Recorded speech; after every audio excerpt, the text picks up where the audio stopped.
Hello दोस्तों, आज पढ़ेंगे बीएससी और BA first year exam geography JE02 paper code है JE02 जियोग्राफी पढ़ेंगे, जिसमें विषय है राजस्थान का भूगोल। जियोग्राफी ऑफ राजस्थान का भूगोल के बारे में पढ़ेंगे, जिसका सेक्शन 3 होंगे A, B और C, या A, B से 3 सेक्शन में होगा एग्ज़ाम। जिसमें पहला सेक्शन पढ़ेंगे जिसमें पहला क्वेश्चन है, राजस्थान में धातु खनिज के कितने प्रकार हैं। राजस्थान में धातु खनिजों में सीसा, जस्ता, तांबा, सोना, चांदी और वोलेनस्टोनाइट शामिल हैं। राजस्थान में धातु खनिजों का एक महत्वपूर्ण उत्पादक है। यहाँ कुछ प्रमुख धातु खनिज उनके उत्पादन क्षेत्र दिए गए हैं।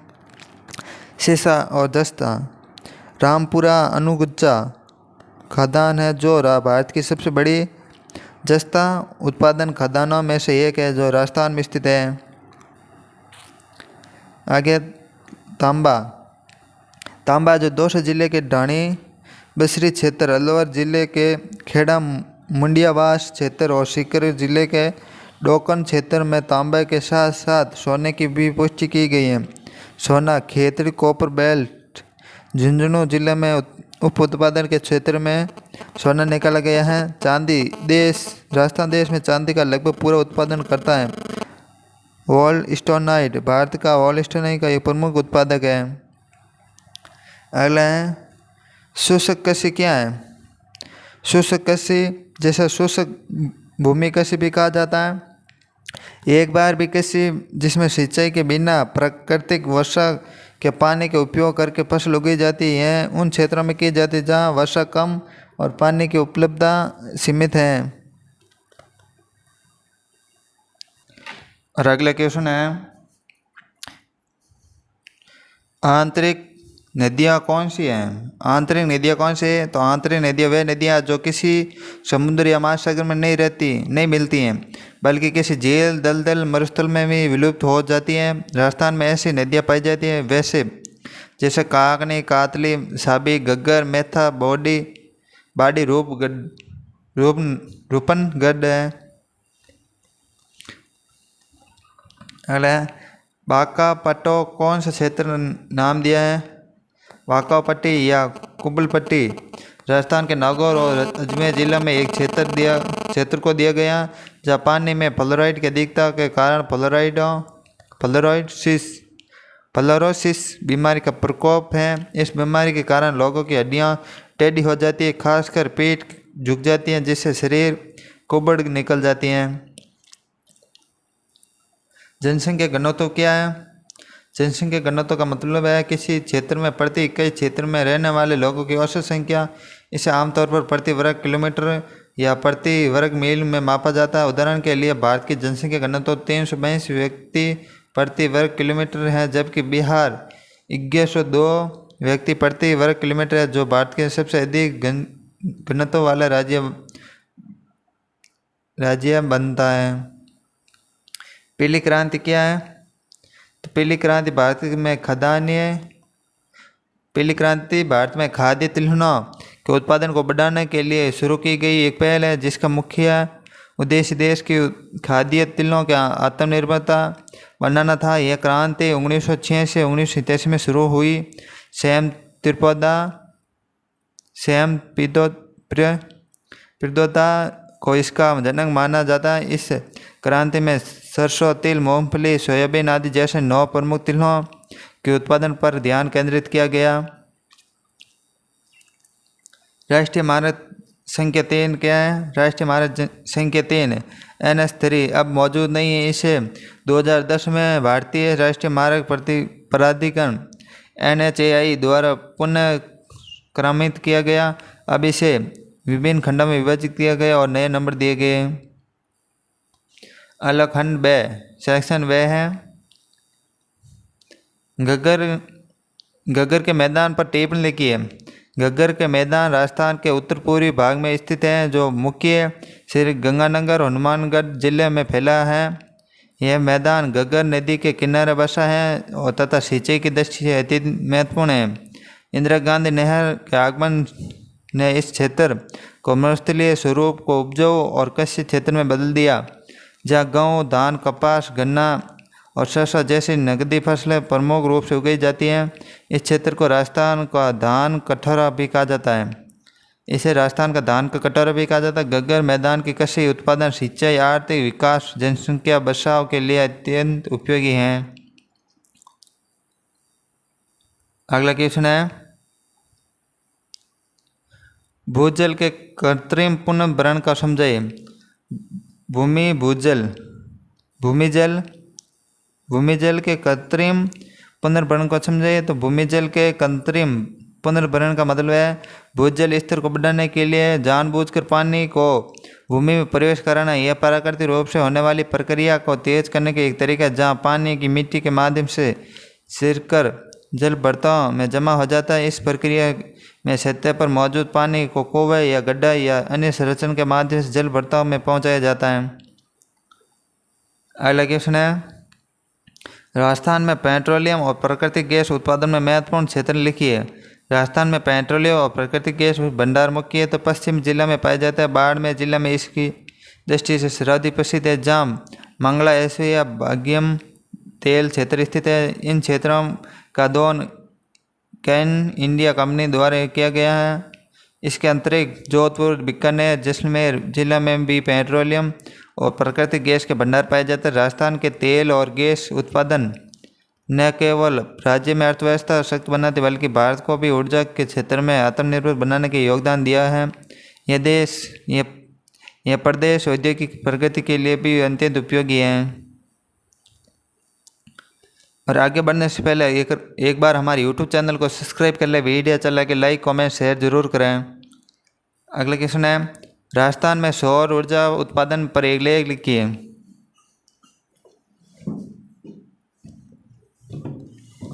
तो उत्तर है, राजस्थान में सौर उत्पादन पर एक लेख लिखिए। राजस्थान भौगोलिक दृष्टि से सौर ऊर्जा उत्पादन के लिए उपयुक्त प्रदेश है, जहाँ वर्ष भर सूर्य का प्रकाश तीव्र और अधिक समय तक उपलब्ध रहता है। इसी कारण राजस्थान भारत का सौर ऊर्जा उत्पादन में अग्रणी राज्य। जैसलमेर, बीकानेर, जोधपुर, बाड़मेर जिला में बड़े पैमाने पर सौर ऊर्जा परियोजना चलाई जा रही है। विश्व का सबसे बड़ा बादला सौर ऊर्जा पार्क भी जोधपुर में स्थित है और सौर ऊर्जा स्वस्थ, लक्ष्य और पर्यावरण अनुकूल स्रोत है। राजस्थान की सौर ऊर्जा परियोजना आत्मनिर्भर की दिशा की एक बड़ी उपलब्धि है।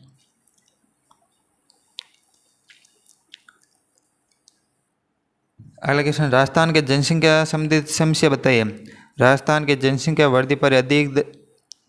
वृद्धि दर अधिक है, जिससे अनेक समस्या उत्पन्न हो रही हैं। जहाँ साक्षरता दर, विशेषकर महिला साक्षरता दर कम है।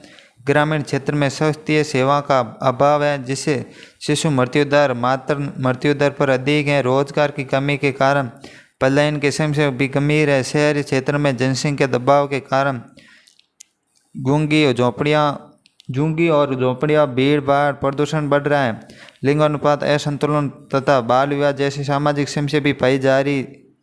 इन समस्या का समाधान हेतु जनसंख्या नियंत्रण, शिक्षा, प्रसार, साहित्य सुविधाओं का विकास आवश्यक है। अगला है, अरावली विकास कार्यक्रम पर एक लेख लिखिए। अरावली पर्वतमाला राजस्थान की जीवन रेखा भी कहा जाता है, जहाँ अत्यधिक वनों की कटाई, अंधाधुंध खनन, मृदा अपरदन और जल स्रोतों के सूखने के पर्यावरणीय संकट उत्पन्न हो गया है। इन समस्या के समाधान हेतु अरावली विकास कार्यक्रम प्रारंभ किया गया है। इसके अंतर्गत नवीनीकरण, मृदा संरक्षण, वर्षा जल संरक्षण, चेक डैम निर्माण, ग्रामीण सहभागिता पर जोर दिया गया है। इस कार्यक्रम का उद्देश्य अरावली क्षेत्र में हरियाली बढ़ाना, भू संरक्षण को रोकना, मरुस्थल का विस्तार को नियंत्रण करना है। यह कार्यक्रम राजस्थान की परिस्थिति और कृषि विकास के लिए अत्यंत उपयोगी है। राजस्थान के पूरी मैदान के महिला का वर्णन। राजस्थान की पूरी मैदान मुख्य भरतपुर, धौलपुर, करौली, दौसा, अलवर, जयपुर, टोंक जिला में फैला है। यह क्षेत्र चंबल, बनास, बैराट जैसी नदियों से सिंचित है, जहाँ मिट्टी उपजाऊ है और गेहूँ, गन्ना, सरसों, जवार, बाजरा जैसी फसल प्रचुर मात्रा में उगाई जाती हैं। यह क्षेत्र राजस्थान के खाद्यान्न उत्पादन का मुख्य केंद्र है। कृषि अतिरिक्त यहाँ पर्यटन, खनिज संसाधन, औद्योगिक गतिविधियाँ भी फल फूल रही हैं। इस क्षेत्र की नदियाँ और सिंचाई परियोजना जल उपलब्धता में सहायक हैं, इसलिए पूर्व मैदान राजस्थान की अर्थव्यवस्था कृषि जनजीवन के लिए अत्यधिक महत्वपूर्ण है। अगला है खंड से। खंड से के इंपॉर्टेंट क्वेश्चन पढ़ेंगे। और आगे बढ़ने से पहले एक बार हमारे यूट्यूब चैनल को सब्सक्राइब कर लें, बालाजी क्लासेस ब्री। वीडियो अच्छा लगे लाइक कमेंट शेयर जरूर करें। अगला क्वेश्चन है, राजस्थान का अफवाह तंत्र की विवेचना कीजिए। राजस्थान का अफवाह तंत्र अरावली पर्वतमाला द्वारा निर्धारित होता है। राजस्थान की नदियाँ मुख्य रूप से 3 प्रकार की जल निकासी प्रणाली से विभाजित है। अरब सागर में मिलने वाली नदियाँ, बंगाल खाड़ी में मिलने वाली नदियाँ अंतर्देशीय जल निकासी वाली नदियाँ। अरावली पर्वतमाला राजस्थान के दो भागों में विभाजित किया है, जिससे नदियों का बहाव पूर्व और पश्चिम में होता है। जिसमें पहला है अरब सागर में मिलने वाली नदियाँ। लूनी नदी है, ये अजमेर जिले के नागपाड़ से निकलती हैं और कच्छ के रण में गायब हो जाती हैं। पश्चिमी बनास सिरोही जिले में नया सानवारा से निकलती है और गुजरात में बहती हुई खंभात की खाड़ी में गिरती है। साबरमती उदयपुर जिले से निकलकर गुजरात में बहती हुई खंभात की खाड़ी में मिलती है। माई मध्य प्रदेश से निकलकर राजस्थान में प्रवेश करती है, जहाँ खंभात की खाड़ी में गिरती है। बंगाल की खाड़ी में मिलने वाली नदियाँ। चम्बल ये मध्य प्रदेश से निकलकर राजस्थान के प्रवेश करती है और यमुना नदी में मिल जाती हैं। बनास राजसमंद जिले के खामनौर पहाड़ी से निकलती हैं, चम्बल नदी में मिल जाती है। काली सिंध यह नदी झालावाड़ कोटा जिला में बहती है और चम्बल नदी में मिल जाती है। पार्वती यह नदी बारा कोटा जिला में बहती है और चम्बल नदी में मिल जाती हैं। अंतर्देशीय जल निकासी वाली नदियाँ। यह प्रणाली राजस्थान के आंतरिक भागों में पाई जाती है, जहाँ नदियाँ किसी समूह या खाड़ी में मिलने के बाद भूमि में समा जाती है। इस प्रणाली घग्गर, काकनी और माथा जैसी नदियाँ शामिल है। राजस्थान नदियों का महत्व। राजस्थान की नदियाँ राज्य के सिंचाई, पेयजल, बिजली उत्पादन में महत्वपूर्ण भूमिका निभाती हैं। ये नदियाँ पर कई बांध और जलाशय बनाए गए हैं और पानी के प्रबंधन उपयोग में सहायता करते हैं। राजस्थान में नदियों का प्रवाह क्षेत्र राज्य के कुल क्षेत्र का लगभग 60% है। कितना परसेंट? 60% है। अगला क्वेश्चन है, राजस्थान के भौतिक विभागों में विभाजित करते हुए अरावली पर्वतीय प्रदेश का विस्तृत वर्णन कीजिए। तो उत्तर प्रस्तावना है पहला, भारत के उत्तर पश्चिमी भाग में अवस्थित राजस्थान राज्य के भौगोलिक विविधता सांस्कृतिक विरासत के कारण विशेष महत्व रखता है। क्षेत्रफल की दृष्टि से यह भारत का सबसे बड़ा राज्य है, जहाँ स्थल करते अत्यंत विषम है। पश्चिमी भाग में जहाँ शुष्क विस्तृत थार मरुस्थल फैला हुआ है, वहीं दक्षिणी और पूर्वी भाग में उपजाऊ मैदानी और पठारी क्षेत्र विद्यमान है। इन भौतिक प्रदेश का अध्ययन करने के लिए स्पष्ट होता है कि किस प्रकार के प्राकृतिक दृश्यों में यहाँ जलवायु, कृषि, अर्थव्यवस्था और मानव जीवन को प्रभावित किया गया है। राजस्थान की भौतिक संरचना व्यापक रूप से 4 भागों में विभाजित किया गया है। मरुस्थलीय प्रदेश, अरावली पर्वतीय प्रदेश, पूर्वी मैदानी प्रदेश, दक्षिणी पूर्वी पठार प्रदेश। इन से अरावली पर्वतीय प्रदेश को विशेष महत्व प्राप्त है, क्योंकि यह राज्य की जीवन रेखा और जल विभाजन दोनों हैं। राजस्थान के भौतिक विभाग। राजस्थान का उत्तर पश्चिमी भाग मुख्यतः मरुस्थलीय स्वरूप के लिए हुआ है। यहाँ थार का विस्तार, जो रेत से एसिंग के टीलों, शुष्क नदियों और शुष्क हवा के लिए जाना जाता है। वर्षा अत्यधिक होने के कारण यहाँ भूमि कृषि सीमित है, परंतु इंदिरा गांधी नहर के कारण कुछ खेतों में खेती संभव है। दूसरा भाग अरावली पर्वतीय क्षेत्र, जो राजस्थान के भौगोलिक संरचना का सबसे प्राचीन महत्वपूर्ण हिस्सा है। यह पर्वत श्रृंखला को दो समान भागों में बांटते हैं। यह पश्चिमी शुष्क मरुस्थलीय क्षेत्र और पूर्वी अपेक्षाकृत आदर्श उपजाऊ क्षेत्र। तीसरा भाग पूर्वी मैदान क्षेत्र है, जो मुख्यतः चम्बल और उसकी सहायक नदियों से सिंचित है। यह क्षेत्र अत्यंत उपजाऊ है और राज्य का आनंद भंडार कहलाता है। चौथा भाग दक्षिणी पूर्वी क्षेत्र है, जो प्राप्त पठार का अंग है। यहाँ की नदियाँ जैसे माई, चम्बल जल संपन्नता प्राप्त करती हैं।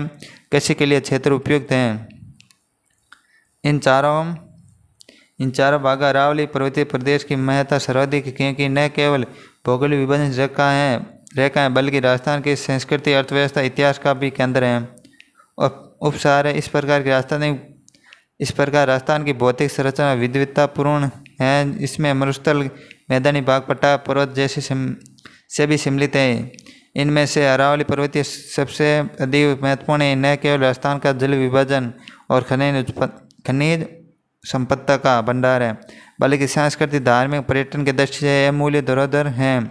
अरावली ने राजस्थान के 2 भागों में बांटकर उसे प्राकृतिक स्वरूप को प्रभावित किया गया, जो आज भी प्रदेश की जीवन रेखा के रूप में विद्यमान है। अतः कहना अनुचित न होगा कि राजस्थान का वास्तविक भूहृदय अरावली का वर्तमान अरावली पर्वतमाला भी ही है।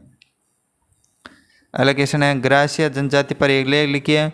ग्रास जनजाति भारत में विभिन्न जनजाति अपनी सांस्कृतिक परंपरा और जीवन शैली, सामाजिक विशेषता के कारण अद्वितीय पहचान बनाए हुए हैं। राजस्थान में भी अनेक जनजाति निवास करती है, जिनमें ग्रासीय जनजाति विशेष महत्व रखती है। ये जनजाति मुख्य सिरोही, उदयपुर, पाली, आबू रोड, बांसवाड़ा जिले में पाई जाती हैं। इसके अंतरिक्ष वे गुजरात के साबरकांठा, बनासकांठा क्षेत्रों में भी निवास करती है। ग्रास शब्द ग्रास से माना जाता है। इसका अर्थ है जमींदारी या जागीर। पारा में इन्हें छोटे छोटे भूभाग शासन द्वारा अनुदान स्वरूप दिए गए थे, जिन्हें गिरास कहा जाता था। इसके कारण इनका नाम ग्रासीय पड़ा। ऐतिहासिक दृष्टि से यह राजपूतों और भीलों का मिश्र रूप माना जाती थी। धीरे धीरे यह स्वतंत्र जनजातीय समुदाय के एक रूप में विकसित हो गई। सामाजिक दृष्टि से यह जनजाति अपने रीति रिवाजों और परंपराओं के लिए प्रसिद्ध है। विवाह संबंधित परंपराओं के में डोलिया प्रथा और धरा प्रथा उल्लेखित है। इसमें कभी कभी वधु पक्ष को दहेज के स्थान पर वर पक्ष द्वारा राशि दी जाती है। नृत्य और गायन इनके जीवन अभिअंग है। त्योहार और मेले के अवसर पर सामूहिक नृत्य करते हुए अपनी आनंद प्रिय का परिचय देते हैं। और होली दिवाली में भगोरे जैसे उत्साह मनाया जाता है।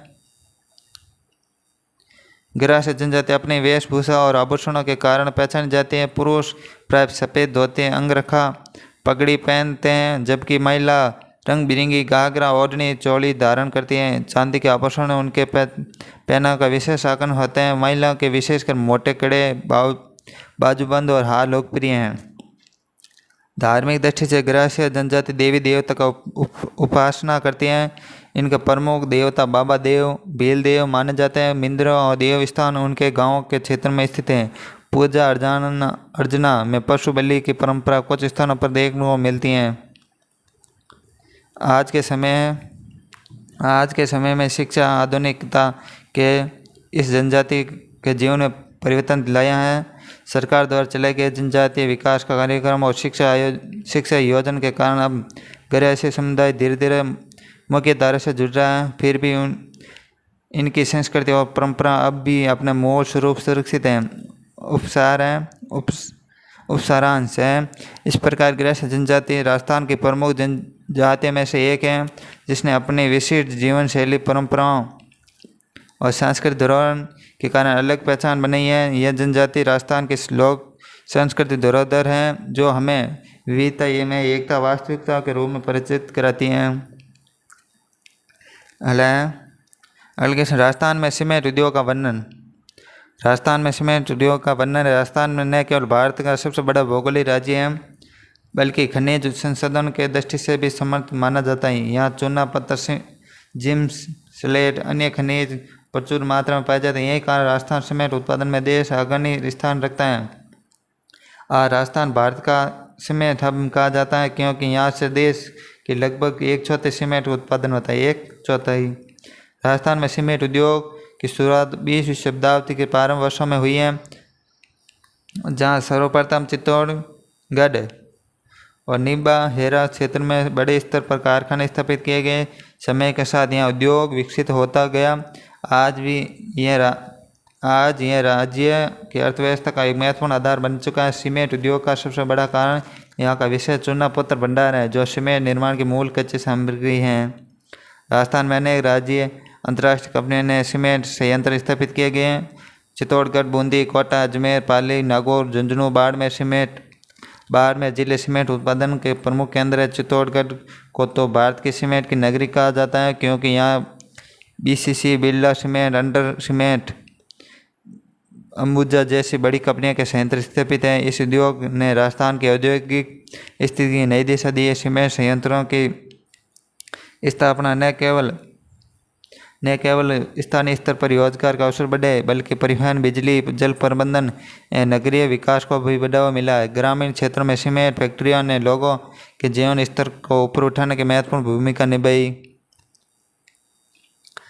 आगे सीमेंट उद्योग का आर्थिक महत्व अधिक है। राजस्थान की सीमेंट की आपूर्ति देश के विभिन्न राज्यों में की जाती है और कुछ मात्रा में निर्यात भी होती है। निर्माण कार्य, सड़कें, पुल, बांध, भवन निर्माण में भी सीमेंट की मांग लगातार बढ़ रही है, जिससे इस उद्योग का भविष्य भी उज्जवल माना जाता है। हालांकि सीमेंट उद्योग के विस्तार के साथ पर्यावरणीय चुनौती भी सामने आती है। चुनाव पत्र के खनन से भूमि उर्वरता घटती है, धूल प्रदूषण, आसपास की बस्तियों नकारात्मक प्रभाव पड़ता, भूमिगत जल स्तर में गिरावट और वनों की कटाई भी इसके परिणाम स्वरूप देखी गई है। सरकार की कंपनियों ने इन समस्याओं को कम करने के लिए वृक्षारोपण, वर्षा जल सिंचन, प्रदूषण नियंत्रण उपाय अपना रही हैं। और आज राजस्थान के सीमेंट उद्योग राष्ट्रीय स्तर पर मजबूत प्रतिस्पर्धा करने की स्थिति में है। आधुनिक तकनीक, उच्च गुणवत्ता ने निरंतर बढ़ती उत्पादकता क्षमता के कारण उद्योग के राज्य के औद्योगिक विकास की धुरी बन चुका है। उप सारांश है, निष्कर्ष यह कहा जा सकता है कि राजस्थान के सीमेंट उद्योग राज्य की औद्योगिक पहचान के अभिन्न हिस्सा है। यहाँ भी भौगोलिक संरचना, खनिज संपदा ने इसे विशेष रूप से विकसित होने का अवसर दिया। रोजगार, अर्थव्यवस्था का निर्माण कार्यों में योगदान के कारण इसका महत्व दिन प्रतिदिन बढ़ रहा है। यह पर्यावरणीय चुनौतियों पर नियंत्रण रखा गया, जो भविष्य राजस्थान के विश्व स्तरीय सीमेंट उत्पादन केंद्र बन सकता है। और अगला क्वेश्चन है, आगे बढ़ने से पहले हमारे यूट्यूब चैनल बालाजी क्लासेस ब्री को सब्सक्राइब कर लें, वीडियो अच्छा लगे लाइक, कमेंट, शेयर जरूर करें और हमारे टेलीग्राम ग्रुप को ज्वाइन कर लें बालाजी क्लासेस ब्री।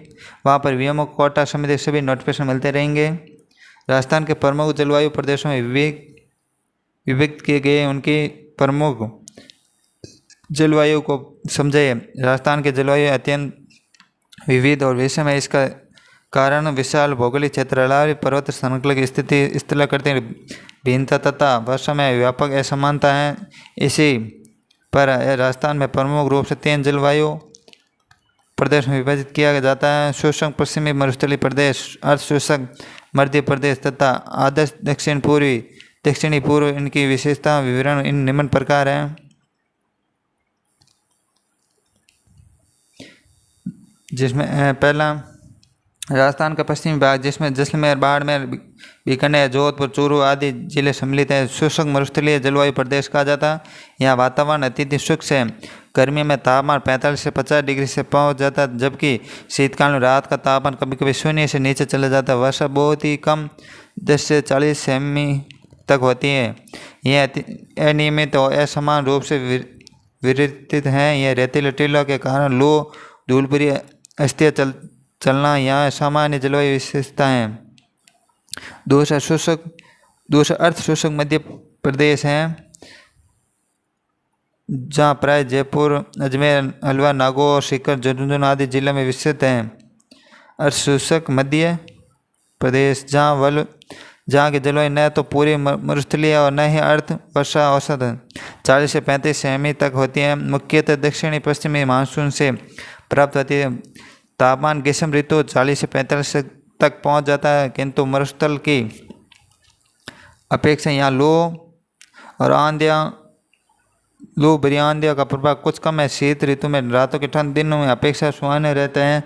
तीसरा है आदर्श प्रदेश, दक्षिणी पूर्व और दक्षिणी राजस्थान में स्थित हैं, जिसमें उदयपुर, बूंदी, भीलवाड़ा, चित्तौड़गढ़, कोटा, झालवाड़ा, बांसवाड़ा, डूंगरपुर जिले आते हैं। यहाँ अरावली पर्वतों में विंध्याचल की निकटता के कारण वर्षा की मात्रा अपेक्षाकृत अधिक है, 75 से 150 सेमी तक होती है। इस क्षेत्र की जलवायु आदर्श उष्ण कटिबंधीय प्रकार की मानी जाती है। गर्मियाँ यहाँ अपेक्षाकृत सहनीय होती हैं। शीत ऋतु में तापमान कभी कभी 5 डिग्री गिर जाता है। वर्षा पर्याप्त होने के कारण हरियाली और कृषि की दृष्टि से अनुकूल परिस्थिति पाई जाती हैं। इस प्रकार राजस्थान की जलवायु अत्यंत विषम है। पश्चिमी भाग अत्यधिक शुष्क, मध्य भाग अर्ध शुष्क और दक्षिणी पूर्व और दक्षिणी भाग आर्द्र हैं। यही कारण है कि राजस्थान की जलवायु की दृष्टि 3 प्रमुख प्रदेशों में विभाजित है और प्रत्येक प्रदेश की अपनी विशेष जलवायु विशेषताएं हैं। और ऐसे वीडियो देखने के लिए हमारे YouTube channel Balaji classes B को सब्सक्राइब कर लें। वीडियो अच्छा लगे लाइक कमेंट शेयर जरूर करें और टेलीग्राम ग्रुप भी ज्वाइन कर लें। वीडियो आप आगे से आगे शेयर ज़रूर करें और टेलीग्राम ग्रुप पर वो नोटिफिकेशन मिलते रहेंगे वीएमओ कोटा एग्ज़ाम संबंधित और क्लासों संबंधित। कोई डाउट हो तो कमेंट करके ज़रूर पूछें या टेलीग्राम ग्रुप में ज़रूर पूछें।